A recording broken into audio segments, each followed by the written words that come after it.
اعوذ باللہ من الشیطان الرجیم بسم اللہ الرحمن الرحیم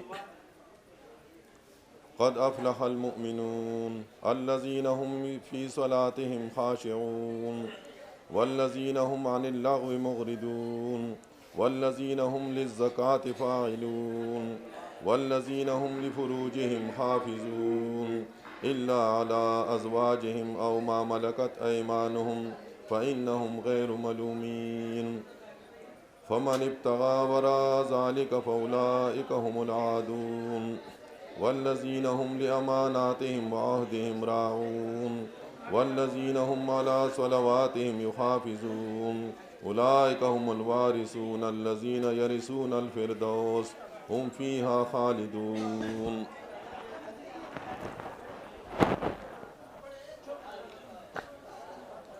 یہ قرآن عظیم کی 18ویں پارے سورہ مومنون کی شروع کی آیات ہیں۔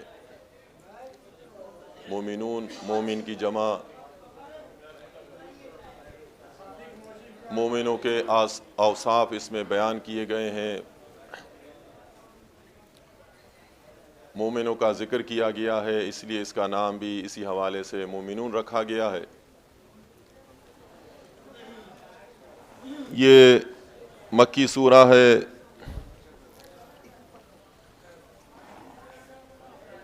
انسانوں کو سمجھایا گیا ہے کہ انسانوں، اس دنیا میں تم ابس نہیں بھیجے گئے ہو، بلکہ تمہارے بھیجنے کا ایک مقصد ہے۔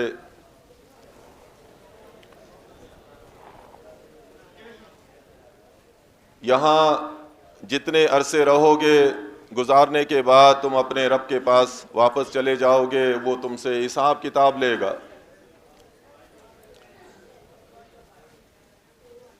ان انسانوں کو جنہوں نے اپنے رب کے ساتھ دوسروں کو شریک ٹھہرایا، اپنے رب کی قدر نہیں کی، اپنے رب کے لیے دلوں میں وقار نہیں رکھا، ان کو اس سورہ میں سمجھایا گیا ہے کہ ہم نے تمہیں اے انسانوں پیدا کیا، تمہاری آغاز، تمہارا جو آغاز ہے وہ مٹی سے کیا ہے،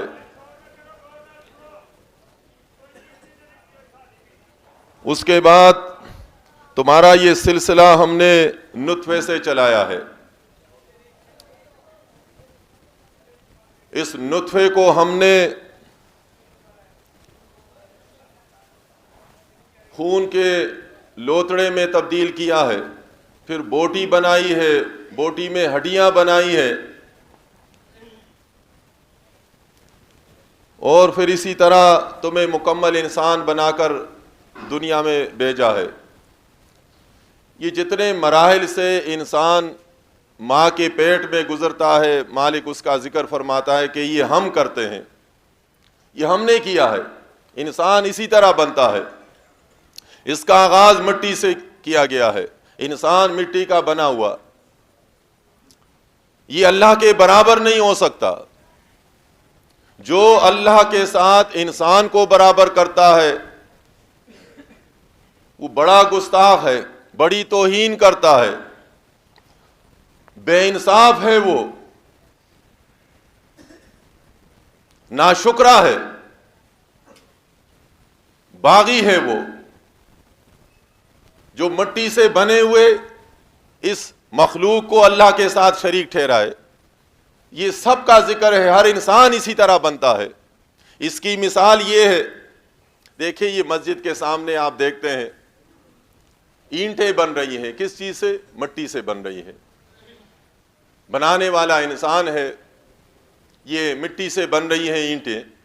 اب اس کے پاس آپ کسی بھی آدمی کو، جس طرح ہمارے بعض بھائی دوست کہتے ہیں کہ قرآن کی بات ہمارے سمجھ میں نہیں آتی ہے، یہ تو عالموں کا کام ہے، یہاں آپ کسی کو بھی لے آئے، تعلیم یافتہ کو لے آئے، علم والے کو لے آئے، زمیندار کو لے آئے، کسان کو لے آئے، ذرا سمجھدار بچے کو لے آئے، کہ جی یہ اینٹیں پڑی ہوئی ہیں، یہ اور یہ بنانے والے برابر ہیں، وہ دیکھے گا، ہنسے گا، وہ بچہ بھی ہنس جائے گا کہ آپ نے کیسے سوال کیا، یہ مٹی سے بنی ہوئی اینٹیں یہ اس کے برابر کیسے ہو گئی؟ اگر آپ کہیں یہ اتنی خوبصورت اینٹ ہے اور دیکھے اس میں پھول لگا ہوا ہے، وہ کہے گا چاہے کتنے ہی خوبصورت ہو، لیکن یہ تو بنانے والے کے برابر سوال پیدا نہیں ہوتا۔ جس طرح یہ مٹی سے بنی ہوئی اینٹیں اپنے بنانے والے کے برابر نہیں ہو سکتی ہیں، اسی طرح یہ انسان جو مٹی سے بنایا گیا ہے اس سے کوئی انکار نہیں کرتا، چاہے یہ کتنا ہی عبادت گزار ہو جائے، یہ اپنے بنانے والے کے برابر نہیں ہو سکتا۔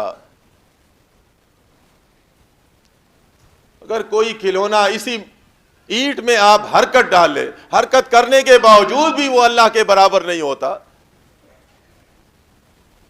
تو انسان میں روح اللہ نے ڈالی ہے، اس کو حرکت والا بنایا ہے، روح کی وجہ سے تو حرکت کرتا ہے، روح نکل جاتی ہے تو یہ بے حرکت ہو جاتا ہے، پھر یہ ہاتھ پیر نہیں ہلا سکتا۔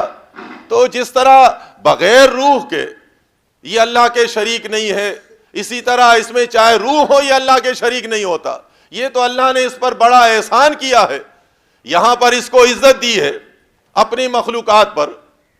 انسان کے پاس عزت ہے، شہرت ہے، دولت ہے، حکومت ہے، یہ اللہ کے احسانات ہیں اس پر۔ یہ پا لینے کے بعد اس کو اللہ کا شکر گزار بننا چاہیے، زیادہ سجدے کرنے چاہیے، زیادہ عاجزی دکھانی چاہیے کہ میں انسان مٹی سے بنا ہوا، نطفے سے پیدا ہونے والا، خون سے بنا ہوا انسان، گوشت اور ہڈی کا بنا ہوا انسان، اللہ نے مجھے اتنا بڑا مقام دیا ہے، مجھے عزت دار بنایا ہے، تو اس کا تو سر اس بنانے والے کے سامنے جھکنا چاہیے اور عاجزی دکھانی چاہیے۔ لیکن انسان جس کے پیچھے شیطان لگا ہوا ہے، اللہ نے اس کو امتحان کی دنیا میں بھیجا ہے، شیطان اس کے پیچھے لگا ہوا ہے، اس کو نظر نہیں آتا، جیسے جیسے اللہ احسان اس پر کرتا ہے اس کو بڑھاتا، آگے بڑھاتا ہے، تو بجائے اس کے کہ یہ عاجزی کرے، یہ اپنے رب کی نافرمانی کرتا ہے، ناشکری کرتا ہے۔ خود بھی کتنے ایسے لوگ ہیں جو ناشکرے ہوتے ہیں، اور دوسرے انسان بھی اپنے جیسے انسانوں کو اللہ کا شریک ٹھہراتے ہیں، اللہ کے برابر کرتے ہیں۔ بڑا ظلم ہے، یہ بہت بڑا ظلم ہے۔ قرآن سمجھاتا ہے نہ کرو یہ، ان شرک لظلم عظیم، پچھتاؤ گے کل ہمارے پاس آنا ہے تمہیں۔ چاہے کتنے ہی لوگوں نے کتابیں لکھی ہو، افسوس ہوتا ہے اللہ کی کتاب موجود ہے، اس میں ایمان اور عقیدے کی باتیں ہوئی ہیں، نبی علیہ السلام اس کو بیان کرتے تھے لوگوں کے سامنے اس کتاب کو۔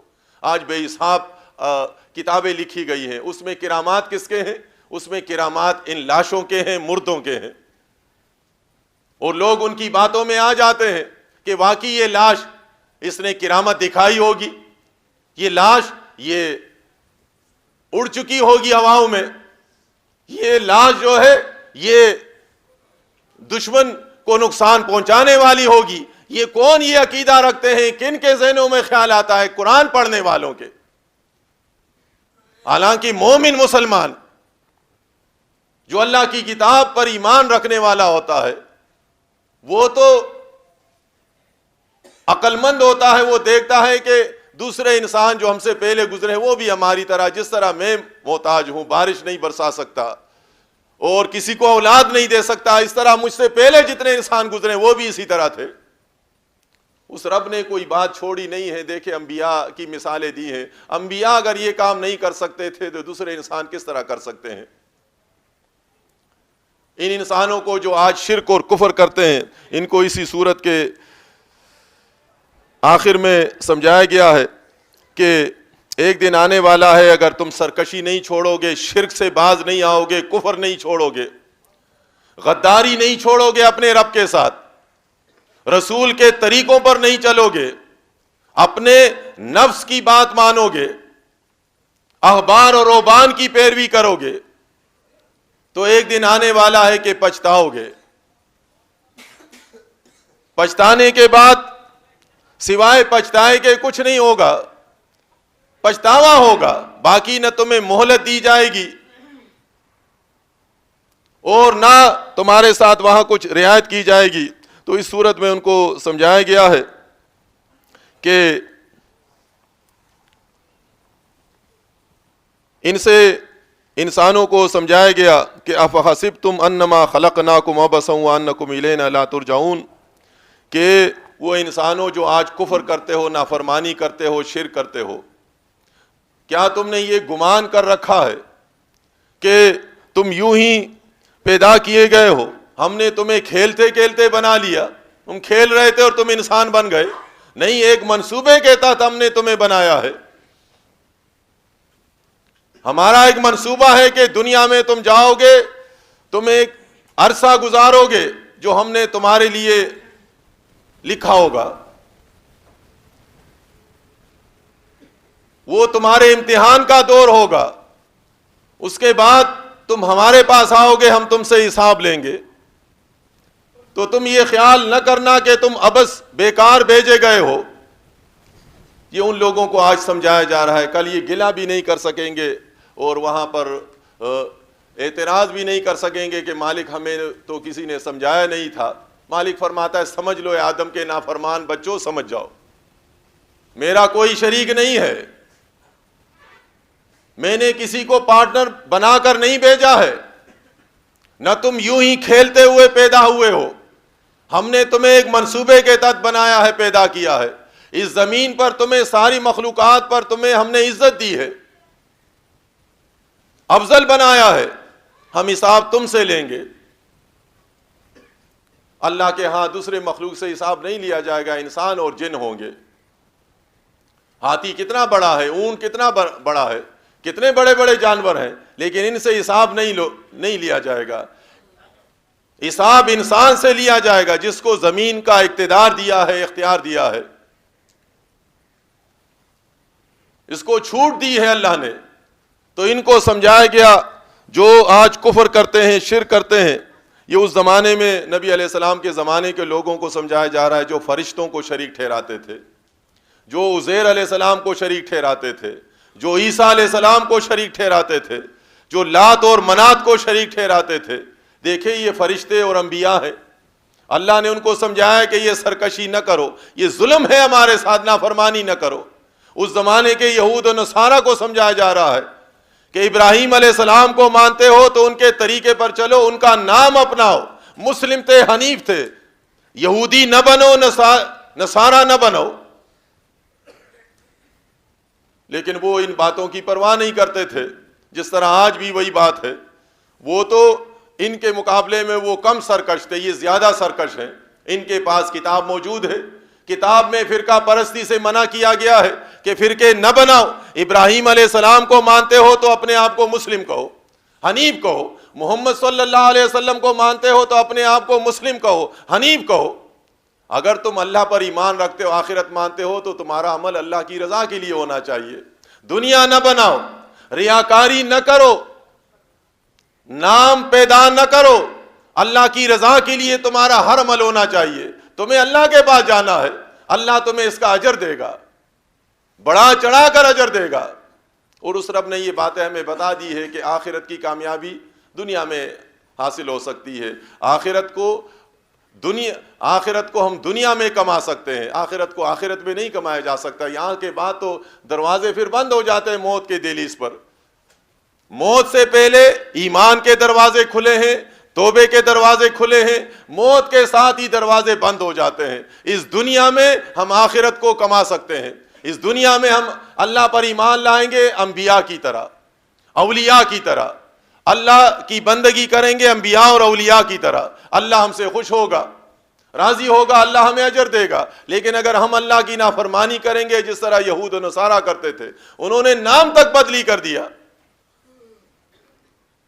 جس طرح آج اعمال تو خراب ہو گئے ہیں، اعمال تو ہیں خراب، یہ تو آپ سنتے رہتے ہیں۔ سے پہلے تقریر میں ہمارے کیپٹن ارشد صاحب نے بات کی تھی کہ اعمال خراب ہیں، تو آپ سنتے رہتے ہیں کہ یہ تو ہر جگہ تسلیم کرتے ہیں سارے لوگ، دیہاتوں میں اور شہروں میں، جہاں بھی محفل ہوتی ہے، بوڑھوں کی ہو، جوانوں کی ہو، طلباء کی ہو، ٹیچروں کی ہو، جہاں کہیں آفت آتی ہے، جس طرح اب یہ سمندری طوفان آیا ہے، آپ نے دیکھا دنیا میں منٹ بھی نہیں لگے، منٹوں میں کتنے لوگ ہلاک ہو گئے، کوئی بچانے والا نہیں تھا، مری ہوئی مچھلیوں کی طرح گاڑیوں سے بلڈوزروں سے ان کو ایک اجتماعی طور پر دفن کیا جا رہا ہے۔ مردہ یہی ہوتا ہے، مرنے کے بعد انسان کی یہ حیثیت ہوتی ہے۔ اس میں مسلم بھی ہے جو اپنے آپ کو مسلمان کہتے تھے، اس میں یہودی بھی ہے، ہندو بھی ہے، سارے ایک ہی گڑھے میں سب کو دفنایا جاتا ہے۔ نہیں دفنائیں گے تو کیا ہوگا؟ بدبو اٹھے گی، زندہ پریشان ہوں گے۔ تو اپنی دنیا کو صاف رکھنے کے لیے ان کو آج اجتماعی طور پر اب دفن کیا جا رہا ہے۔ سارے محتاج ہیں مرنے کے بعد۔ یہ اللہ کا عذاب اس طرح بھی آتا ہے۔ تو یہ چیزیں، اس قسم کے نقصانات دے کر پھر ہر جگہ یہی بحث ہوتا ہے کہ جی ہمارے اعمال خراب ہیں، اعمال خراب ہیں۔ اور یہ بات کرتے وقت بڑا وہ خوش ہوتا ہے، جی میں بڑی قیمتی بات کرتا ہوں، اور اپنے آپ کو عقل مند بھی سمجھتا ہے، گردن اٹھا کر اس طرح کہتا ہے جی ہمارے اعمال خراب ہے۔ حالانکہ اس کو تو شرمانا چاہیے تھا، حیا آنی چاہیے تھی کہ یہ بات میں کرتا ہوں۔ یہ بات تو میں نے پہلے کتنے دفعہ کی ہے، جب زلزلہ آیا تھا، زلزلے سے پہلے طوفان آیا تھا، یہ میں نے یہ بات کی تھی، 10 سال پہلے بھی اس طرح کہا تھا، 20 سال پہلے بھی یہ باتیں کی تھی کہ ہمارے اعمال خراب ہے۔ اعمال تو یہ لوگ بھی تسلیم کرتے ہیں، ہم ان کو بتاتے ہیں تمہارے ایمان بھی خراب ہو گیا ہے، تمہارے عقائد بھی خراب ہیں، تم یہود و نصارہ کی طرح انبیاء کو شریک ٹھہراتے ہو۔ یا رسول اللہ مدد، یہ اعمال کی خرابی نہیں ہے، یہ ایمان اور عقیدے کی خرابی ہے۔ یا علی مدد، یہ عقیدے کی خرابی ہے۔ یا پیر بابا مدد، عقیدے کی خرابی ہے۔ عبد القادر جیلانی غوث الاعظم ہے، عقیدے کی خرابی ہے۔ جس طرح دوسرے لوگ ہیں، بری امام ہے یا علی اجویری ہے، ان کو داتا سمجھنا، قسمتوں کا بنانے والا، یہ اعمال کی خرابی نہیں ہے، ایمان اور عقیدے کی خرابی ہے۔ ایمان اور عقیدے کو اکثر تو سمجھتے نہیں، اور جو سمجھتے ہیں تو وہ خاموش ہے۔ انہوں نے دین کو پیشہ بنایا ہوا ہے، مال جمع کر رہے ہیں، جائیداد بنا رہے ہیں، اس لیے یہ بات سامنے نہیں آتی ہے۔ یہ تسلیم کرتے ہیں اعمال خراب ہے۔ اعمال خراب ہے تو یہ اعمال کب سب ہوں گے؟ کب صحیح ہوں گے؟ یہ اعمال صحیح ہونے چاہیے۔ دنیا کے تمہارے معاملات ذرا بگڑ جاتے ہیں تو کتنے فکر مند ہوتے ہو، کتنے میٹنگیں بلاتے ہو، کتنے مشورے کرتے ہو۔ ایمان تمہارا خراب ہے، 5 سال ہو گیا، 10 سال ہو گیا، 20 سال ہو گیا، 30 سال ہو گیا، بڑھاپے کے دہلیز پر پہنچ گئے ہو، تم مرنے کے قریب ہو گئے ہو، اور جہاں بھی ہوتا ہے جی ہمارے اعمال خراب ہے۔ تو تمہارے اعمال کی اتنی بھی قیمت نہیں ہے تمہارے پاس، اتنا اللہ کو نہیں مانتے ہو، ڈرتے نہیں ہو، اتنا بھی تم نہیں ڈرتے ہو کہ تم کام سے تھکے ماندے آئے ہو۔ گھر والوں نے کہا جی ریڈیو خراب ہے، دیکھیں ریڈیو خراب ہے تو اتنا تھکا ہوا، سارے دن کھیت میں کام کیا، سارا دن ہل چلایا، سارا دن ان نے فصل کاٹی، اور ریڈیو خراب ہے تو اسی وقت ریڈیو لے کر میکینک کے پاس چلا گیا، جی ریڈیو کو ٹھیک کرنا ہے۔ ٹیپ ریکارڈر خراب ہے، ٹی وی خراب ہے، اس کو ٹھیک کرنا ہے، پیسہ نہیں ہے، دکاندار سے کہیں گے جی تنخواہ میں دے دیں گے، فصل میں دے دیں گے، لیکن اس کو آج ٹھیک کرنا ہے، ٹیپ کو، ریڈیو کو اور ٹی وی کو آج ٹھیک کرنا ہے۔ اعمال خراب ہے، 20 سال ہو گئے، وہی بات، یہ اعمال خراب ہے تو اس کو ٹھیک نہیں کرو گے تم، اس کو کون ٹھیک کرے گا؟ جب تم پر مکمل طور پر ایسا زلزلہ آ جائے کہ تمہاری چھت تم پر گر جائے، پھر ٹھیک کرو گے؟ پھر تو دروازے بند ہو جائیں گے، پھر کس سے ٹھیک کرو گے تم؟ اور یہ اعمال ٹھیک کرنا، یہ تو میکینک کے پاس جانے والی بات بھی نہیں ہے، یہ تو آپ بیٹھے بیٹھے، لیٹے لیٹے، کھڑے کھڑے توبہ استغفار کیا، یا اللہ مجھ سے گناہ ہوئے ہیں، میں نافرمان ہوں، مجھے معاف کر دے، آئندہ میں نہیں کروں گا، ٹھیک ہو گئے۔ آپ خود میکینک ہیں اپنے آپ، اللہ سے توفیق مانگے، اللہ سے دعا مانگے، آپ خود اپنے آپ کو ٹھیک کرنے کے میکینک ہیں۔ اب دوسروں سے ایک ریڈیو، ٹیپ ریکارڈر آپ دوسرے کے پاس لے گئے، آپ کو اپنے اعمال کی اتنی بھی قدر نہیں ہے، پھر بھی کہتے ہیں ہم مسلم ہیں، ہم انبیاء کو مانتے ہیں، ہم اولیاء کو مانتے ہیں، ہم جنت میں جائیں گے۔ ان کا یہ خیال ہے کہ جس طرح ہم دوسروں کو بیوقوف بناتے ہیں، معاذ اللہ، اللہ کو بھی اسی طرح دل کی بات تو معلوم نہیں ہے، دل کی بات تو اللہ جانتا نہیں ہے۔ ظاہری ہم جس طرح ہم ڈیروں میں، حجروں میں بات کرتے ہیں، محفلوں میں، تو اللہ بھی کہے گا جی شریف آدمی ہے یہ، تو واقعی مانتا ہے یہ۔ مالک فرماتا ہے باتوں سے مجھے دھوکہ نہ دو،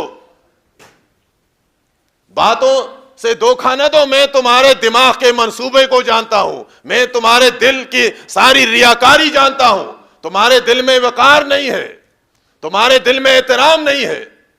دیکھیں دنیا میں ہم اعمال کرتے ہیں، کتنے ہمارے یہ سارے علاقوں میں برادری قوم والے ہوتے ہیں، تو چاہے برائی کرے، چاہے چوری کرے، نافرمانی کرے، جب دیکھتے ہیں کہ گاؤں والا آ رہا ہے، پنڈ والا آ رہا ہے، رشتہ دار آ رہا ہے، فوراً اپنے ساتھیوں سے بھی کہتا ہے، چوروں سے، ڈاکوؤں سے، جی ہمارا اپنا رشتہ دار آ رہا ہے، ایک طرف ہو جائیں، خاموش ہو جائیں، سامان کو پھینک دیتے ہیں، یہ گزر جائے گا تو اس کے بعد اس کے بعد ہم ڈاکے ڈالیں گے, چوری کریں گے. دیکھیں حیا کرتے ہیں گاؤں والوں سے, رشتہ داروں سے, دنیا کے دوست سے, اشنا سے حیا کرتے ہیں, لحاظ کرتے ہیں, اور چوری کرتے وقت, ڈاکہ ڈالتے وقت ذرا بھی ان کو حیا نہیں آتی اللہ سے, ذرا بھی اللہ کا لحاظ نہیں کرتے ہیں کہ اتنا عقیدہ ان کا بنے کہ میں چوری کیوں کروں, میرا رب مجھے دیکھ رہا ہے. میں زنا کیوں کروں, گاؤں والے نہیں دیکھ رہے, میرا رب مجھے دیکھتا ہے, میرے رب نے مجھے منع کیا ہے, اور میں اپنے اتنے عظیم سونے رب کے ساتھ شرک کیوں کروں.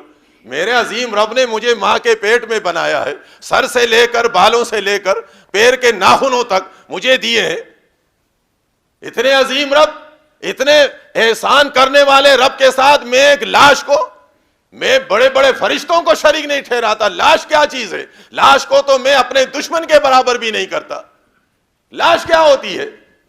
دیکھیں لاش, یہ اسلام اصل میں ہے ایمان والوں کے لیے اور عقل مندوں کے لیے. عقل مند انسان سے اگر آپ کہیں گے بشرطے کہ عقل مند ہو, عقل مند انسان کو آپ مردہ کہیں گے تو ناراض ہوتا ہے کہ مجھے آپ نے مردہ کہا. آپ کہیں جی آپ میں مردے میں ذرا فرق نہیں ہے, وہ آپ سے بات چیت بند کر دے گا. جی مجھے آپ نے مردہ کہا, ناراض ہوتا ہے, گلہ کرتا ہے, شکوہ کرتا ہے, کیونکہ وہ تو آمنے سامنے ہم دیکھتے ہیں تو شکوہ کر لیتا ہے. اللہ تعالیٰ شکوہ کرتا ہے, وہ ہم سے پردے کے پیچھے ہے. اس نے اپنا شکوہ ہمیں بتا دیا ہے. نوح علیہ السلام نے اپنی قوم سے کہا, میں تمہارے سامنے اللہ کی بڑائی کرتا ہوں, اللہ کی طرف بلاتا ہوں, تم ان مردوں کی بندگی کرتے ہو, ان مردوں کا احترام کرتے ہو, ان کا وقار ہے. ما لکم لا ترجون للہ وقارا, تمہارے دلوں میں اللہ کا وقار نہیں ہے. مردوں کا وقار ہے اور اللہ کا وقار نہیں ہے. مردے کو آج اللہ کے برابر ٹھہراتے ہم, ذرا وقار نہیں ہے, اپنے برابر تو ٹھہراتے نہیں ہیں. مردے کو کوئی ہم سے کہے کہ تم اور مردے, تو ہم بھی ناراض ہو جائے, جی ہمیں مردے کے برابر کیا. اور اس مردے کو اٹھا کر ہم اتنے عظیم رب بڑے احسانات کیے ہم پر, ہمیں تو بن دیکھے جس طرح قرآن کہتا ہے اس کے لیے لڑنا چاہیے. یہ جہاد اس لیے تو فرض ہے, اس لیے تو اللہ فرماتا ہے میں دیکھنا چاہتا ہوں, میں نے احسانات کیے ہیں کہ بن دیکھے تم میرے احسانات مانتے ہو یا نہیں. ہمیں تو اس رب کے لیے بن دیکھے لڑنا ہے جس نے ہمیں بنایا ہے, سب کچھ دیا ہے. سارے اعتراف کرتے ہیں جی ہمیں اللہ نے بنایا ہے. یہ ابو جہل بھی اسی طرح کہا کرتے ہیں مجھے اللہ نے بنایا ہے.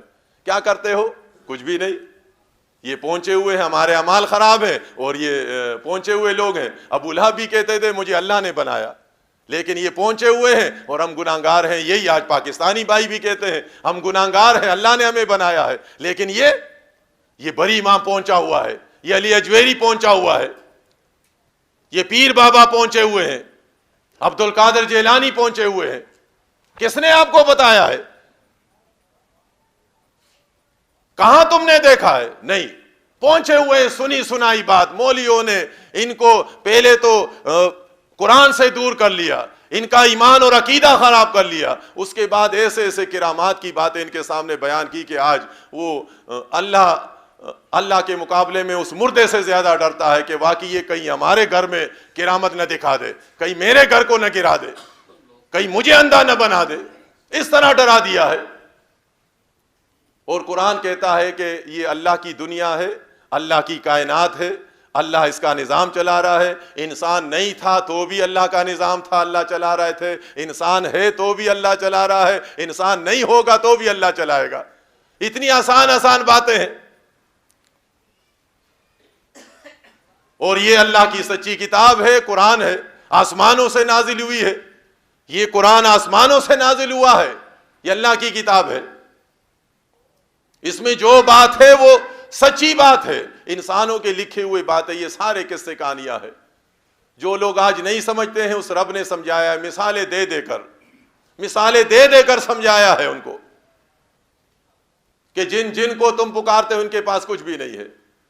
نہ تمہارے رزق میں سے کسی دانے کا ان کے پاس اختیار ہے, نہ تمہارے اولاد میں سے کسی کے یہ خالق ہے, نہ تمہیں یہ عزت دے سکتے ہیں, نہ تمہیں موت دے سکتے ہیں, نہ زندہ کر سکتے ہیں. سارا اختیار تمہاری زندگی کا اللہ کے پاس ہے. پھر بھی انسانوں کی اکثریت نافرمان ہے, سرکش ہے, باغی ہے. اللہ نے احسانات کیے, کتابیں نازل کی, پیغمبر بھیجے, اکثریت نے نہیں مانا. تو مالک ایسے ہی لوگوں کو سمجھاتا ہے کہ اگر تم نہیں مانتے ہو تو یہ بات اچھی طرح یاد رکھو, ایسا نہ ہو کہ کل پھر تم اچانک تم چیخنے لگو چلانے لگو کہ یا اللہ یہ باتیں تو دنیا میں ہم سے کسی نے نہیں کی تھی کہ تم ایک دن دوبارہ زندہ ہوگے اور تم سے حساب کتاب ہوگا۔ مثالیں لوگ دیتے ہیں آج، یہی مثال ابو جہل بھی دیا کرتے تھے، وکیل پکڑتے ہیں اور واسطہ ہے وسیلہ ہے۔ عدالت میں کیسے؟ عدالت میں کہتے ہیں عدالت میں وکیل کے بغیر مقدمہ نہیں ہوتا ہے۔ اللہ کی عدالت سپریم عدالت وہ ہے سپریم کورٹ۔ یہ تو دنیا کے سپریم کورٹ ہوتے ہیں، تعلقات ہوتے ہیں، بعض اوقات پیسہ چلتا ہے، جان پہچان ہوتی ہے، اور ذرا کچھ سیدھا سادہ آدمی ہوتا ہے، باتیں کمزور ہوتے ہیں، دلائل کم ہوتے ہیں تو جیت جاتا ہے، ظالم بھی جیت جاتا ہے۔ لیکن اللہ کی سپریم کورٹ میں وہاں پر کسی کو وکیل رکھنا نہیں ہوگا، وہاں وکیل نہیں ہوگا کہ جی یہاں وکیل پکڑتے ہیں، جبریل علیہ السلام ہمارا وکیل، کوئی کہ میکائیل علیہ السلام ہمارا وکیل، یہ ہماری طرف سے لڑیں گے، کوئی لڑنے والا نہیں ہوگا۔ اس سپریم عدالت میں تو وہ جج سب کو جانتا ہے، ایک ایک کو جانتا ہے، یہ قبر پرست ہے، یہ یہودی ہے، یہ نصرانی تھا، یہ ہندو تھا، یہ مشرک تھا، یہ تعویذ کرنے والا، یہ دین اسلام کو نقصان پہنچانے والا، فرقے بنانے والا، یہ قرآن فروش، یہ حدیث فروش، ایک ایک کو جاننے والا رب ہے۔ وہ کس سے پوچھے گا کہ یہ کون کس کو لایا ہے؟ فرشتے پیش کریں گے تو اللہ تعالیٰ نہیں پوچھے گا کہ یہ کس کو لایا ہے، کس جرم میں آیا ہے، ایسا نہیں ہوگا۔ یہ تو دنیاوی عدالتوں میں ہوتا ہے کہ جی کیا کیس ہے اس کا، جج بے علم ہے، بے خبر ہے، جج کو معلوم نہیں، لوگ بتاتے ہیں، لیکن اللہ کو تو بتانے کی ضرورت نہیں ہے، وہ تو انسانوں کو بتاتا ہے۔ دیکھیں ہمیں اس دور میں ہم آخری امت سے تعلق رکھتے ہیں، ہمیں پرانے زمانے کی باتیں کس نے بتائی ہے؟ یہ کسی بابے نے تو نہیں بتائی ہے، کسی پیر نے تو نہیں بتائی ہے۔ نوح علیہ السلام کا واقعہ ہمیں کس نے بتایا ہے؟ اللہ نے بتایا۔ اللہ کو پورے قوم، نوح علیہ السلام کی قوم کے سارے واقعات یاد ہیں۔ اب نوح علیہ السلام کے ساتھ آپ اور ہم فیصلہ بھی کر سکتے ہیں کیا ہوگا۔ مشرک قوم جو غرق ہوئی تھی، آپ اور ہم سب کا ایمان ہے، چاہے وہ 1 کروڑ وکیل کر لے، کہاں جائیں گے؟ وہ جہنم جائیں گے۔ ہود علیہ السلام کی برباد قوم، اللہ نے ہمیں بتایا ہے، چاہے وہ کتنا وسیلہ پکڑے، کہاں جائیں گے؟ فیصلہ ہو چکا ہے، جہنم جائیں گے۔ ابراہیم علیہ السلام کے والد کیسا ہی بڑا وکیل کر لے، کہاں جائیں گے؟ جہنم جائے گا۔ لوط علیہ السلام کی بیوی کتنا ہی بڑا وکیل کر لے، کہاں جائے گی؟ وہ جہنم جائے گی۔ نبی علیہ السلام کے چچا ابو لہب ابو طالب کتنے بڑے وکیل کر لے، کہاں جائیں گے؟ جہنم میں جائیں گے۔ اس طرح پاکستانی مشرک کتنے ہی بڑے وکیل تو ہوں گے نہیں وہاں پر، لیکن اگر کر بھی لے مشرک، کہاں جائے گا؟ اِنَّهُ مَن يُشْرِكْ بِاللَّهِ فَقَدْ حَرَّمَ اللَّهُ عَلَيْهِ الْجَنَّةَ، جنت میں تو جا نہیں سکتا، جنت تو حرام ہے، سوال پیدا نہیں ہوتا کہ جنت میں جائے، جہنم ٹھکانہ ہے وہاں پر۔ تو وکیل کی تو بات ہی ختم کر دی ہے اللہ نے اپنی کتاب میں، کوئی خیالی بات نہیں ہے۔ اس طرح باتیں کرتے ہیں تو بعض چالاکی ہوتی ہے ان کی، لوگوں کو بھی بیوقوف بناتے ہیں، جی عقلی بات ہے، یہ عقلی، واقعی قرآن کی ساری باتیں عقلی ہے، یہ تو عقلی باتیں ہیں، عقل والوں کے لیے ہے، یہ پاگلوں کی کتاب نہیں ہے، یہ پاگلوں کے لیے مجذوبوں کی کتاب نہیں ہے، یہ تو اللہ نے عقل والوں کے لیے نازل کی ہے۔ اور پورا دین اسلام جو ہے وہ تو ہے عقل والوں کے لیے۔ دیکھیں وہ کتنا مہربان ہے، انسان بچہ ہوتا ہے 2 سال 4 سال 6 سال 10 سال 20 سال 10 سال 12 سال، اس پر اپنی ذمہ داری نہیں رکھتا، اس کا عقل پختہ نہیں ہوتا۔ جب یہ بالغ ہو جاتا ہے، بالغ ہونے کے بعد عقل پختہ ہو جاتا ہے، پختگی آتی ہے، پھر اس کو حکم دیتا ہے کہ اب نماز پڑھو۔ دیکھیں عقل پختہ ہو گیا، اس سے کہتا ہے اب تم بالغ ہو گئے ہو، اب نماز پڑھو، تم بالغ ہو گئے ہو، رمضان کے روزے رکھو، تم بالغ ہو گئے ہو، اب تم اللہ کو یاد کرو۔ نابالغ پر اللہ نے اپنا حق نہیں رکھا ہے، چاہے اسکول میں کتنا ہی فرسٹ آئے، عمر کم ہے، نابالغ ہے، بالغ ہونے کے بعد اللہ اپنی ذمہ داری ڈالتا ہے۔ اتنا مہربان رب ہے وہ، اس کو انسان کی عبادات سے کچھ نہیں ملتا، وہ تو انسان اپنے لیے کرتا ہے، اپنا فائدہ ہے۔ تو یہ جو کتنے بڑے بڑے لوگ، لکھے پڑھے مذہبی لوگ، سند یافتہ، سند دینے والے، مدرسے چلانے والے، مثالیں دیتے ہیں، وکیل ہیں، وکلا ہے، اور وکلا بھی کس کو پکڑتے ہیں اللہ کی عدالت میں؟ ان کا وکیل کون ہے؟ اموات غیر واقعات، ان کا وکیل بھی مردہ ہے۔ دنیا میں کبھی کوئی آدمی ہوش مند ہو، ہوش مند ہو تو وہ اپنی کیس چلانے کے لیے کبھی آپ نے دیکھا بیرے کو وکیل رکھتا ہے؟ اس کو معلوم ہو کہ یہ وکیل بیرا ہے، کبھی نہیں جائے گا اس کے پاس، چاہے وہ کتنا ہی کم پیس لے، نہیں جی یہ تو بیرا ہے، میں اس کو کیسے سمجھاؤں گا؟ اگر کوئی وکیل اندھا ہو، اندھا کو کوئی وکیل رکھتا ہے کہ میرے طرف سے یہ اندھا وکیل لڑے گا؟ اور اگر کوئی بستر مرگ پر ہو، سانس لے رہا ہے، اور وہ کہے جی میرا یہ کیس لڑے گا، تو سارے منع کریں گے جس میں ذرا بھی عقل ہوگی کہ تمہیں ہوش ہے، یہ تو خود مر رہا ہے، تمہارا یہ وکالت کیسے کرے گا؟ کسی تکڑا کو رکھو، کم از کم لڑ سکے، بول سکے۔ تو ان بد نصیبوں کے وکیل کون ہیں؟ وہ بھی مردہ وکیل۔ اور جس قوم کے وکیل مردہ ہو ان کی یہی حالت ہوتی ہے، ہر جگہ کیس ہارتے ہیں، ہر جگہ کیس ہارتے ہیں۔ یہ تو عام سی بات ہے، ایک آدمی وہ مردہ وکیل رکھے کہ میں کیس لڑ رہا ہوں، ایک عام آدمی کہہ سکتا ہے سمجھدار جی سمجھو آپ نے کیس ہار لیا، مردہ بھی کبھی جیت سکتا ہے وکیل۔ تو اس قوم کے جس قوم کے وکیل مردہ ہو، ان کے وکیل بھی مردہ ہے۔ اور یہ مردوں کو وکیل رکھنے والے دیکھے، بڑی بڑی ڈگریاں ہیں، مدرسے چلاتے ہیں، بے حساب لاکھوں لوگوں کو بیوقوف بنایا ہے، کیس نہیں جیت سکتے۔ ہر آنے والا دن ان کی لیے بربادی کا دن ہوتا ہے، تباہی کا دن ہوتا ہے، کامیاب نہیں ہو سکتے۔ صحابہ کرام کیوں کامیاب ہوئے تھے؟ اس سے پہلے وہ بھی اسی طرح تھے، لیکن ایمان لانے کے بعد انہوں نے اللہ پر ایمان لایا۔ اس کا ایمان، ان کا ایمان تھا کہ اللہ خود وکیل ہے، الوکیل نام ہے اللہ کا، وہ تو خود وکیل ہے، اس کو کون سمجھا سکتا ہے؟ وہ خود جانتا ہے، وہ فرشتوں کو حکم دیتا اپنے بندوں کے بارے میں۔ یہ اس کی تو اتنی وضاحت ہو گئی ہے قرآن میں، قرآن بھرا ہوا ہے، قرآن بھرا ہوا ہے۔ یہ جب نیک ایماندار لوگ اٹھیں گے، نیک ایماندار اور لوگ قیامت کے دن اٹھیں گے ایمان والے، تو دیکھیں قرآن کیا کہتا ہے، ان کے چہرے منور ہوں گے، منور ہوں گے، بغیر کیس کے، بغیر کیس کے چہرے منور ہیں۔ کیا مطلب ہے؟ یہ جیت گئے ہیں، یہ جیتنے والے لوگ ہیں، ان کے چہرے سفید ہیں، منور ہیں، ان کو وکیل کرنے کی ضرورت نہیں ہے۔ قرآن کہتا ہے ایماندار اور مومن کھڑے ہوں گے تو ان کے اعمال نامے دائیں ہاتھ میں دیے جائیں گے، کیس جیت گیا ہے، ان کو وکیل کرنے کی ضرورت نہیں ہے۔ اب دوسرا سیاہ چہرے والا، کالے چہرے والا، پٹکار ہوگی اس کے چہرے پر، کیس ہار گیا ہے۔ قرآن کہتا ہے کیس ہار گیا ہے، وہ بائیں ہاتھ سے عمل دیا گیا ہے۔ اب اگر کوئی کلندر بیچ میں ناچتا ہوا ہے، کوئی صوفی وہاں، کوئی صوفی مچلتا ہوا ہے، اور عمل نامہ بائیں ہاتھ سے کھینچے کہ نہیں جی اللہ نے تو بائیں ہاتھ میں دیا ہے، میں دائیں ہاتھ میں دیتا ہوں، ایسا کوئی اللہ کے سامنے نہیں کر سکتا۔ اللہ نے اس کا سیاہ چہرہ بنایا ہے دوسری زندگی میں، اور کلندر اور صوفی اور یہ نام نہاد، یہ ان کے بناوٹی نام ہے، یہ کتب ابدال ہے، اور وہ ہاتھ پھیرے کہ جی دنیا میں مشہور تھا کرامت کے لیے، ہاتھ پھیرتا ہے کہ دیکھو میں منور کرتا ہوں، یہ 10 لاکھ 10 کروڑ کتب اور ابدال ہاتھ پھیرے، کوئی چہرہ سفید نہیں کر سکتا۔ اللہ نے اس کو سیاہ کیا ہے۔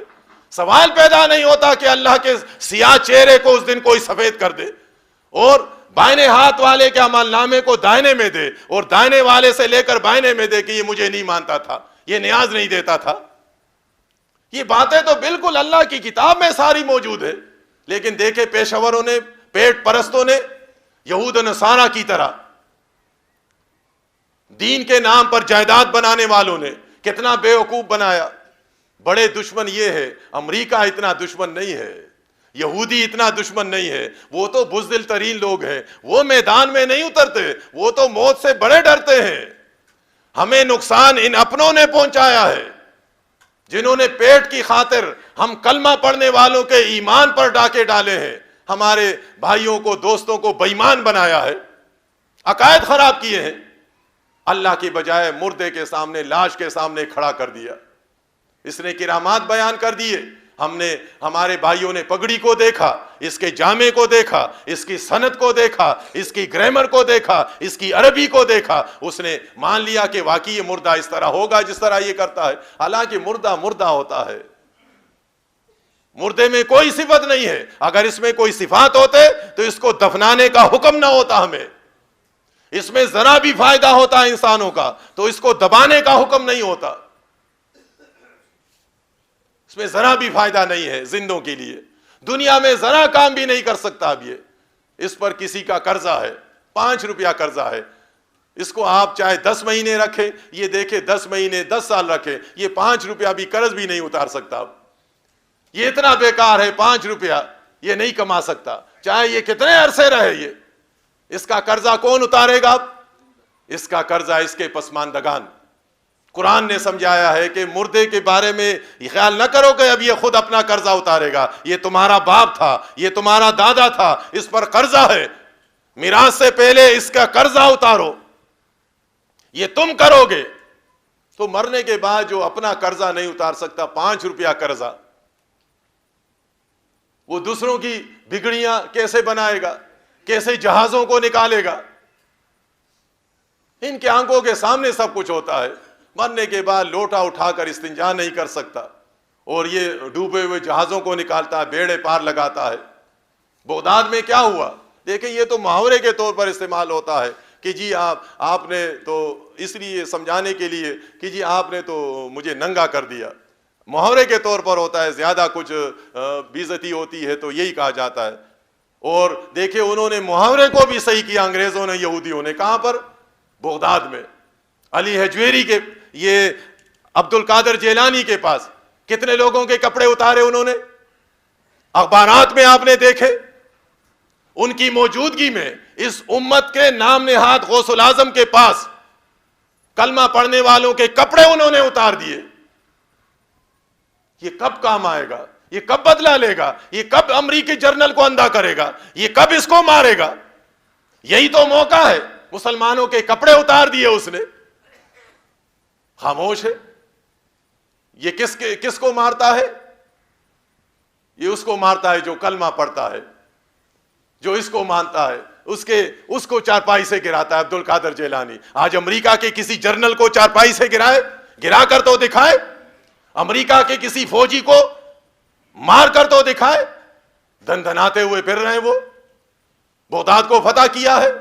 برمار ہے مزارات کا، پوری دنیا میں سب سے زیادہ مزارات عراق میں ہے.